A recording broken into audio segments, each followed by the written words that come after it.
Breaking news Miyapur Madinaguda Siddhartha neuro hospital పై ఆరోగ్య శాఖ మంత్రి దామోదర రాజు నరసింహ సీరియస్ అయ్యారు. మీడియా కథనాలపై స్పందించిన మంత్రి 2 రోజుల పాటు శవానికి ట్రీట్మెంట్ చేసిన సిద్ధార్థ హాస్పిటల్ యాజమాన్యంపై తీవ్ర ఆగ్రహం వ్యక్తం చేశారు. విచారణ చేయాలని అధికారులను ఆదేశించారు. దీంతో రంగారెడ్డి జిల్లా డిఎంహెచ్ఓ వెంకటేశ్వరరావు పలువురు అధికారులు సిద్ధార్థ న్యూరో హాస్పిటల్లో తనిఖీలు చేపట్టారు.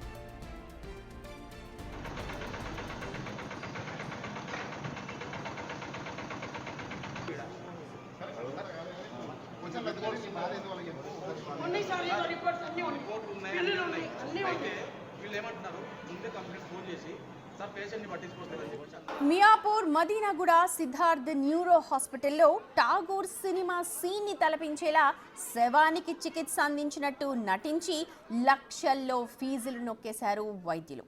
26 ఏళ్ల జి సుహాసిని అనే మహిళ కళ్ళు తిరిగి పడిపోవడంతో సిద్ధార్థ న్యూరో హాస్పిటల్కి తీసుకొచ్చారు బంధువులు. అయితే నెల రోజుల నుంచి పేషెంట్కు ట్రీట్మెంట్ చేస్తున్నామని నమ్మబలికి 1,25,000 వరకు మెడికల్ బిల్లులు లాగేశారు.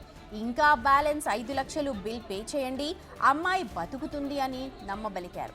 అయితే అమ్మాయి ఆరోగ్య పరిస్థితి ఏంటి అని బంధువులు నిలదీయగా ఆమె చనిపోయింది అని సిబ్బంది నిర్లక్ష్యంగా సమాధానమిచ్చారు. దీంతో ఇన్ని రోజులు శవానికి ట్రీట్మెంట్ చేశారా అంటూ సిద్ధార్థ హాస్పిటల్ ముందు మృతదేహంతో ధర్నాకు దిగారు సుహాసిని బంధువులు.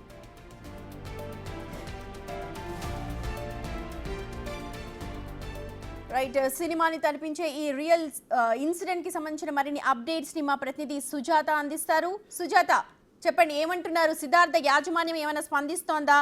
సుహాసిని బంధువులు ఏమంటున్నారు? మదీనాగూడలోని సిద్ధార్థ న్యూరో హాస్పిటల్లో 2 రోజుల క్రితం జరిగినటువంటి ఘటన ఒక్కసారిగా హాస్పిటల్లో అందించినటువంటి ట్రీట్మెంట్ మేరకు ఆగ్రహం వ్యక్తం చేస్తున్నారు. హెల్త్ బాగోలేదని హాస్పిటల్కి వచ్చినటువంటి సుహాసిని చనిపోయిన తర్వాత తన మృతదేహానికి ట్రీట్మెంట్ చేస్తూ 12 లక్షలకి పైగానే వసూలు చేశారు. ఆ తర్వాత 5 లక్షలు చెల్లించాలి, మెరుగైన ట్రీట్మెంట్ అందిస్తాము అని చెప్పేసి డాక్టర్స్ చెప్పడంతో కుటుంబ సభ్యులకు అనుమానం వచ్చి ఇప్పటి వరకు నెల రోజులు అవుతున్న ఆరోగ్య పరిస్థితి గురించి ఇంకా ఎలాంటి వివరాలు తేల్చలేదు, చెప్పడం లేదు అని చెప్పి బంధువులు అడిగినటువంటి సమయంలోనే వాళ్ళు ఇంకా ట్రీట్మెంట్ ఇక్కడ చెయ్యము అని చెప్పడంతో వెంటనే ప్రైవేట్ హాస్పిటల్ కి తీసుకువెళ్లారు. హాస్పిటల్ కి వెళ్ళంగానే తను చనిపోయి దాదాపు 2-3 రోజులు అవుతుందని చెప్పడంతో వెంటనే హాస్పిటల్ కి వెళ్లి సిద్ధార్థ హాస్పిటల్ ముందు ధర్నా చేశారు. చనిపోయినటువంటి మృతదేహానికి ఎందుకు డబ్బుల కోసమైనా ట్రీట్మెంట్ చేశారు అని వాళ్ళ ఆవేదన వ్యక్తం చేయడంతో పాటు నిరసన వ్యక్తం చేశారు.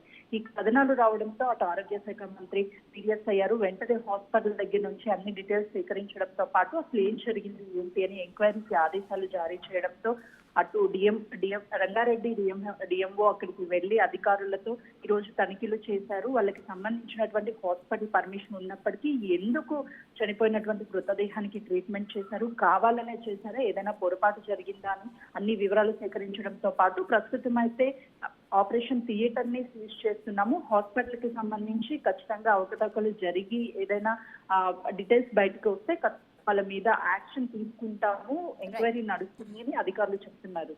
Right Sujatha, thank you so much. అది సిద్ధార్థ న్యూరో హాస్పిటల్ పై ప్రస్తుతం విచారణ అయితే కొనసాగుతోంది. ఆపరేషన్ థియేటర్ ని సీజ్ చేశారు, విచారణ కొనసాగుతోంది.